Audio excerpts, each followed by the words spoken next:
Hello guys, welcome to Sumanth talks. అయితే మరి పెద్ద షూటింగ్ అప్డేట్ అయితే వచ్చిందనమాట. ప్రజెంట్ 9 రోజుల నుంచి ఎక్కడ నాన్ స్టాప్గా కంటిన్యూస్గా అయితే షూటింగ్ అయితే జరుగుతుంది. ప్రజెంట్ ఒక నభాకాంత్ మాస్టర్ అని చెప్పి చాలా ఫేమస్ అనమాట. సో చాలా నోటెడ్ సినిమాలో పనిచేశారు, ఎక్కువగా తమిళ సినిమాలో పనిచేశారు అనమాట. ఆయన్ని తీసుకొచ్చి ఈ ఫైట్ సీన్ కొరియోగ్రఫీలో పెట్టడం జరిగిందనమాట. సో ఒక స్టైలిష్ ఫైట్ సీక్వెన్స్ అయితే నడుస్తుంది. అందులో రావు రమేష్ గారు, జాహ్నవి కపూర్, రామ్ చరణ్ గారు, అలాగే దివ్యాందు మన మున్నబయ్య, సో వీళ్ళందరూ పార్టిసిపేట్ అవుతున్నారు అనమాట. ప్రజెంట్ అయితే వీళ్ళందరినీ ఇంక్లూడ్ చేసి ఇది నైట్ టైం జరిగే సీక్వెన్స్. సో ఎక్కువగా నైట్ టైం అయితే సినిమాలో మాత్రం చాలా ఫైట్ సీక్వెన్స్లు ఉన్నాయి. ఆల్మోస్ట్ 6 నుంచి 7 వరకు ఫైట్ సీన్లు అయితే ప్లాన్ చేశారు. One of the important fight sequence అనమాట. ఎందుకంటే ఇంటర్వెల్ ముందు కూడా వచ్చే అవకాశాలు ఉన్నాయన్నమాట. ఒక మాస్ సినిమా అంటే మనకు మాస్ సినిమా అనగానే ఐటమ్ సాంగ్లు లేకపోతే ఇవన్నీ చూస్తాం, బట్ ఆ టెంప్లెట్ కాదు.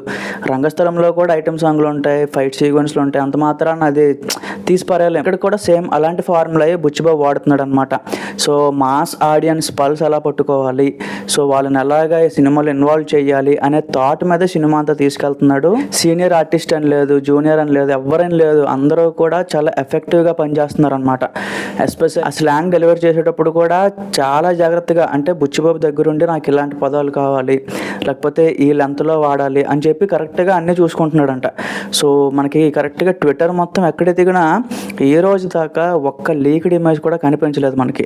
సో అంటే ఎంత చక్కగా పనిచేస్తున్నాడు, ఎంత శ్రద్ధగా పనిచేస్తున్నాడు అనే దానికి బుచ్చిబాబు ఒక పెద్ద ఎగ్జాంపుల్ అనమాట.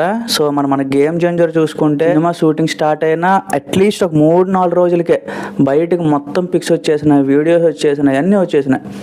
సో అంటే అంతా మంచిగా పెట్టుకుంటే ఎలాంటి లీకులు ఎప్పుడూ అవ్వనమాట. బట్ గేమ్ చేంజర్గా జరిగింది, సో అది వదిలేయండి. బట్ ఇక్కడ ఏంటంటే బుచ్చిబాబు ఆ మిస్టేక్ చేయట్లేదు. చరణ్ గారు కూడా షూట్ స్టార్ట్ అవ్వక ముందే చెప్పేశారు, సినిమా నుంచి ఒక్క ఫోటో కూడా బయటకు వెళ్ళకూడదు అని చెప్పి.